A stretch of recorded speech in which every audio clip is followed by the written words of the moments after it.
குரு வந்து 12ஆம் இடம் 2ஆம் இடம் 4ஆம் இடத்தை பார்த்து கொஞ்சம் பண விஷயத்துல வந்து சுணக்கங்களை குறைத்து கொஞ்சம் குடுக்கல் வாங்கல் விஷயத்துல கொஞ்சம் நல்லா அவர் கொடுத்து வர வேண்டிய பணம் வந்து சேரக்கூடிய அமைப்புகள் கண்டிப்பாக உண்டு. ஷேர் மார்க்கெட் ஸ்டாக்ஸ் அதுல ஸ்பெகுலேஷன் இருக்கிறவங்களுக்கு திடீர் லாபங்கள் கிடைக்கக்கூடிய அமைப்பும் பரிபூர்ணமாக உண்டு. ஏன்னா குரு வந்து உச்சகுரு 8ஆம் இடத்துக்கு வருவது நல்லது. காம்படிட்டிவ் எக்ஸாம்ஸ்ல கிளியர் பண்ணி கவர்மெண்ட் விஷயத்துல போறவங்க, ஒரு யூனிவர்சிட்டி கிளியர் பண்ணி அடுத்த லெவல் ஆஃப் இது போறவங்க, ப்ரொமோஷனுக்காக சில டெஸ்ட் எக்ஸாம் எழுதுறவங்களுக்குலாம் கொஞ்சம் நல்ல பாசிட்டிவான ஒரு உத்வேகம் கிடைக்கக்கூடிய, ஒரு கிளாரிட்டி கிடைக்கக்கூடிய ஒரு அற்புதமான ஒரு மாதமாக இந்த நவம்பர் 2025 இருக்கு. ஏன்னா உச்சகுருவின் பார்வை அருமையான விசேஷ பலனை கொடுக்கக்கூடியது. வணக்கம் கிரக ரகசியம் சேனல் நேர்களே, நான் உங்கள் அன்பான சயின்டிஃபிக் வேதிக் அஸ்ட்ராலஜர் அஸ்ட்ராலஜி பேசுகிறேன். நல்லது நினைப்போம், நல்லதே நடக்கும். இந்த வீடியோவில் பார்த்தீங்கன்னா நம்ம தனுசு ராசிக்காரர்களுக்கு நவம்பர் 2025 எத்தகைய ஒரு மாதமாக இருக்க போகிறது. சயின்டிஃபிக் வேதிக் அஸ்ட்ராலஜி முறையில் எதையும் மிகைப்படுத்தாமல், மூட நம்பிக்கையில் போகாமல், பரிகாரங்கள் அது மாதிரி விஷயத்துக்குள்ள போகாமல், ஒரு கிரகத்தின் சஞ்சாரை பொறுத்து, அதாவது ஆண்டு கிரகம் ஆகிய குரு சனி ராகு எதுவாக இருந்தாலும் சரி, மாதம் ஒரு ராசி விட்டு ஒரு ராசி மாறக்கூடிய மாத கிரகம் என்று சொல்லப்படுகிற புதன் செவ்வாய் சுக்கிரன் சூரியன் போன்ற கிரகங்கள் பெயர்ச்சியானாலும் சரி, தனுசு ராசிக்காரர்களுக்கு எத்தகைய ஒரு தாக்கத்தை வருகிற நவம்பர் 2025ஆம் ஆண்டுல இருக்கக்கூடிய நவம்பர் மாதம் எத்தகைய ஒரு தாக்கத்தை கொடுக்க போகிறதுங்கிறது நம்ம துல்லியமான அறிவியல் சார்ந்த ஜோதிட கருத்தை மூலமாக நம்ம பார்க்க போகிறோம். இந்திய வேத ஜோதிடம் மூலமாக பார்க்க போகிறோம். இப்போ பாருங்க, தனுசு ராசிக்கு ராசி அதிபதி வந்து நவம்பர் முதலே பார்த்தீங்கன்னா அதிவக்ரமாக கடகத்துக்கு வந்துடுறார். அதாவது 7ஆம் இடத்துல மிதுனத்தில் இருக்கக்கூடிய குரு, ராசியை பார்த்துட்டு இருந்த குரு 8ஆம் இடத்துக்கு உச்சம் பெறுகிறார். இது எது மாதிரி அமைப்பை கொடுக்கும்னு பார்த்தீங்கன்னா, கொஞ்சம் டிராவலிங், கொஞ்சம் பண விஷயத்தில் கொஞ்சம் இன்வெஸ்ட்மெண்ட் மூலமாக வரக்கூடிய செகண்டரி இன்கம், போட்ட இன்வெஸ்ட்மெண்ட்டுக்கு கொஞ்சம் ரிட்டர்ன்ஸ் வருது, குடுக்கல் வாங்கல்ல கொஞ்சம் ஒரு அமௌண்ட் அடுத்தவங்களோட மணி நமக்கு வருது, ஒரு சுப விரயம் செய்து நமக்கு பணம் வருதுங்கிற மாதிரி நல்ல கேஷ் ஃப்ளோவை கொடுக்கக்கூடிய, இதுவரை தனுசு ராசிக்காரங்களுக்கு வந்து கொஞ்சம் செலவுகள் கடன் பிரச்சனைகள்லாம் போயிட்டு இருந்தவங்களுக்கு கொஞ்சம் நிவாரணம் வரக்கூடிய அமைப்புகள் இருக்கு. இது எப்படின்னா நவம்பர் முழுக்கவே பார்த்தீங்கன்னா குரு அதிவக்ரமாக கடகத்தில் உச்சம் பெறுகிறார். அது ஒரு நல்ல விஷயம். அதுக்கப்புறம் சனி 4ஆம் இடத்திலிருந்து ராசியை பார்த்து நிறைய வேலை நிமித்தமாக, தொழில் நிமித்தமாக நிறைய லாஸ்ட் 4-5 மந்த்ஸாகவே அதிகமான வேலை பளு, ஸ்ட்ரெஸ்ஸு, டென்ஷனை கொடுக்க கொண்டு இருக்கக்கூடிய சனி இப்போ குருவின் பார்வை வந்து சனி மேலே விழுகிறார். சனியோட உக்ரம் வந்து குறையும், கொஞ்சம் வேலை பளு குறையும், கொஞ்சம் மைண்டு செட்டில் ஆகும். முதல்ல இருந்த மாதிரி நமக்கு ஸ்ட்ரெஸ்ஸும் ஒரு அன்கம்ஃபர்டபுளான ஒரு ஃபீலிங் கொடுக்காது. அது ஒரு நல்ல அமைப்பாக தனுசு ராசிக்காரர்களுக்கு பார்க்கலாம். அதுக்கு அடுத்தபடியாக பார்த்தீங்கன்னா ராகு 3ஆம் இடத்திலும் கேது 9ஆம் இடத்திலும் இருந்து அந்த ராகு குருவின் பார்வையிலேருந்து விலகிறார். ஸோ அப்போ என்ன பண்ணுவோம்னா, உங்களுக்கு ராகு குரு பார்வையிலேருந்து விலகி 3ஆம் இடத்துல இருக்கும் பொழுது கொஞ்சம் டிராவலிங் அது மாதிரி விஷயத்தில் கொஞ்சம் சௌரிய குறைவுகள் இருக்கலாம். கொஞ்சம் கேர்ஃபுல்லாக உறவுகள் விஷயமாக, இளைய சகோதரர்கள், தந்தையார் விஷயங்கள், இதிலெல்லாம் கொஞ்சம் கவனங்கள், அவங்களோட உடல்நிலையில் அக்கறை தேவைப்படக்கூடிய அமைப்புகள் இந்த ஆண்டு கிரகத்தின் சஞ்சாரங்கள் கொடுக்குதுங்க.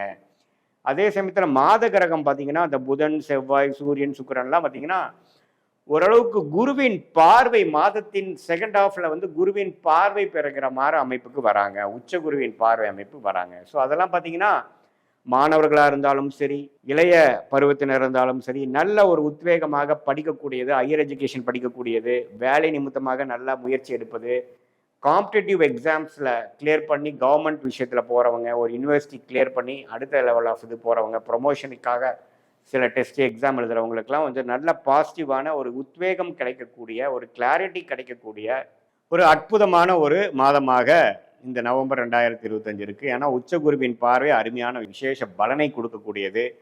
சூரியன் மேலே விழுகுது, புதன் மேலே விழுகுது, ஏன் ராஜயோகாதிபதி செவ்வாய் மேலே விழுந்து ரியல் எஸ்டேட் துறையில் இருக்கிறவங்க, மெடிக்கல் துறையில் இருக்கிறவங்க, ஸ்போர்ட்ஸ் ரிலேட்டடான விஷயத்தில் இருக்கிறவங்க, ஃபிசியோதெரப்பி, கேட்ரிங் துறை அது மாதிரி இருக்கிறவங்களுக்குலாம் நல்ல ஒரு விசேஷ ஒரு ரெகக்னிஷன், ஒரு வாய்ப்புகள் கிடைக்கக்கூடிய அமைப்புகள் கண்டிப்பாக தனுசு ராசிக்காரர்களுக்கு நல்ல அமைப்பு இருக்குங்க.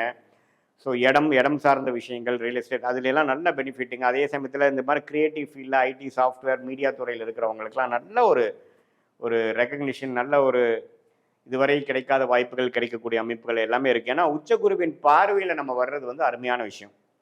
ஸோ அதே சமயத்தில் சுக்கிரனும் பாருங்க 11ஆம் இடங்கள் லாபஸ்தானத்தில் தான் கனெக்ட் ஆகிறார். 6ஆம் இடங்கிற கடன் நோய்க்கு கனெக்ட் ஆகாமல் 11ங்கிற லாபமுக்கு வரும்பொழுது கொஞ்சம் கடன்கள்லாம் குறையக்கூடிய அமைப்புகள் இருக்கு. நான் முதலே சொன்ன மாதிரி குரு வந்து 12ஆம் இடம் 2ஆம் இடம் 4ஆம் இடத்தை பார்த்து கொஞ்சம் பண விஷயத்துல வந்து சுணக்கங்களை குறைத்து கொஞ்சம் குடுக்கல் வாங்கல் விஷயத்துல கொஞ்சம் நல்லா அவர் கொடுத்து வரவேண்டிய பணம் வந்து சேரக்கூடிய அமைப்புகள் கண்டிப்பாக உண்டு. ஒரு பக்கம் செலவுகள் இருந்தாலும் வரவுகளும் உண்டுங்கிறது நீங்க தெரிஞ்சுக்கணும். அதே சமயத்துல இப்போ செவ்வாய் இருக்கக்கூடிய அமைப்புகள் நல்லா இருக்கு. சூரியன் பார்த்தீங்கன்னா மாதத்தின் செகண்ட் ஹாஃப்ல பார்த்தீங்கன்னா 11ஆம் வீட்டில் இருக்கக்கூடிய சூரியன் 12ஆம் இடத்துக்கு வந்தாலும் குரு பார்வை பெறுகிறார். ஸோ என்ன ஆகும், கொஞ்சம் டிராவலிங் மூலமாக ஐடி துறையில் இருக்கிறவங்களுக்கு ஒரு வாய்ப்பு கிடைச்சி வெளிநாடு போகிறது, ஆன்சைட்டுக்கு போகிறதுன்னு சொல்லுவாங்க பார்த்தீங்களா, அது மாதிரி விஷயத்துக்கு போகிறது. இம்போர்ட் எக்ஸ்போர்ட் பண்ணுறவங்க அவங்க ஆர்டர்ஸ் ரிலேட்டடாக கஸ்டமரை பார்க்க போகிறது, அது மாதிரி கொஞ்சம் டிராவலிங்லாம் கொடுக்கக்கூடிய அமைப்புகள் ஒரு நல்ல விஷயத்துக்காக ஒரு காங்கிரீட்டான ஒரு ரிசல்ட் கொடுக்கக்கூடிய அமைப்புக்காக நம்ம போகக்கூடிய அமைப்புகள் காட்டுகிறது. இதே மாதிரி சில பேர்த்துக்கெல்லாம் பார்த்தீங்கன்னா அந்த ஷேர் மார்க்கெட் ஸ்டாக்ஸு அதில் ஸ்பெக்குலேஷன் இருக்கிறவங்களுக்கு திடீர் லாபங்கள் கிடைக்கக்கூடிய அமைப்பும் பரிபூர்ணமாக உண்டு. ஏன்னா குரு வந்து உச்சகுரு 8ஆம் இடத்துக்கு வருவது நல்லது. இதுவரை சனி வந்து நம்மளை 10ஆம் பார்வையாக பார்த்து மன வருத்தத்தையும் மன சங்கடத்தையும் கொடுத்துட்டு இருந்ததெல்லாம் இப்போ வந்து கொஞ்சம் படிப்படியாக நீங்கக்கூடிய அமைப்புகள் கண்டிப்பாக இருக்குது. ஸோ தனுசு ராசிக்காரர்களுக்கு பார்த்தீங்கன்னா கடந்த ஒரு 3-4 மாதமாக அதிகமான வேலை பளு அலைச்சல் ஸ்ட்ரெஸ் எல்லாம் பாதிக்கப்பட்டுட்டு இருந்தவங்களுக்கு ஒரு சற்று நல்ல ஒரு ரிசல்ட், இவ்வளோ தூரம் ஒர்க் பண்ணதுக்கு ஒரு ரிசல்ட் கிடைக்கிற மாதிரி சில கேஷ் ஃப்ளோ, எதிர்பார்க்காத இடத்துலேருந்து பணம் வருதல், அது மாதிரி சில விஷயங்கள்லாம் வந்து மனசை சந்தோஷப்படுத்தக்கூடிய அமைப்புகள் இருக்குது. தாயாரின் உடல்நிலையெல்லாம் பிரச்சனையானவங்களுக்கு கொஞ்சம் தாயாரின் உடல்நிலை கொஞ்சம் சரியாக போகிறது.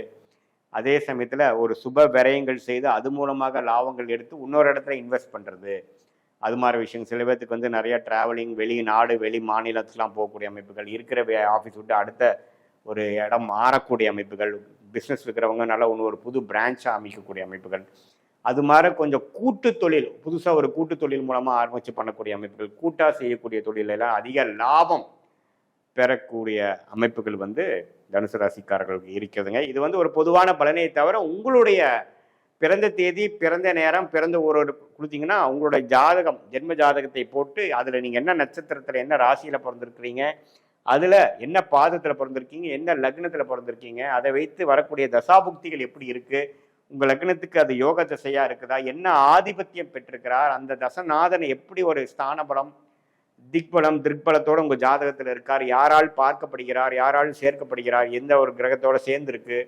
அப்படிங்கிறதெல்லாம் பார்த்து அதுக்கு தகுந்த பலன்களையும் இப்போ நம்ம பேசின கோச்சார பொது பலன்களையும் சேர்த்து வைத்து பார்க்கும் பொழுது அடுத்த வரக்கூடிய 3 மாதங்கள், அடுத்த வரக்கூடிய 6 மாதங்கள்லாம் உங்களோட வாழ்க்கையில் என்ன திசையில் திரும்பக்கூடிய அமைப்புகள் காட்டுகிறது, அடுத்த படலம் எப்படி ஓப்பன் ஆக போகிறது, எது மாதிரி முடிவுகளை எடுத்து எந்த டைரக்ஷனில் நம்ம போனோம்னா வெற்றி அடையலாம், தேவையற்ற சமய விரயங்கள், தேவையற்ற பண விரயம், அந்த நிதி. ஏன்னா நம்ம இந்த காலத்தில் பார்த்தீங்கன்னா எந்த ஒரு முயற்சியும் தவறாக செஞ்சிட்டோம்னா அதுக்கு ஒரு விலை கொடுத்துட்டு தான் நம்ம வந்தாகணும்.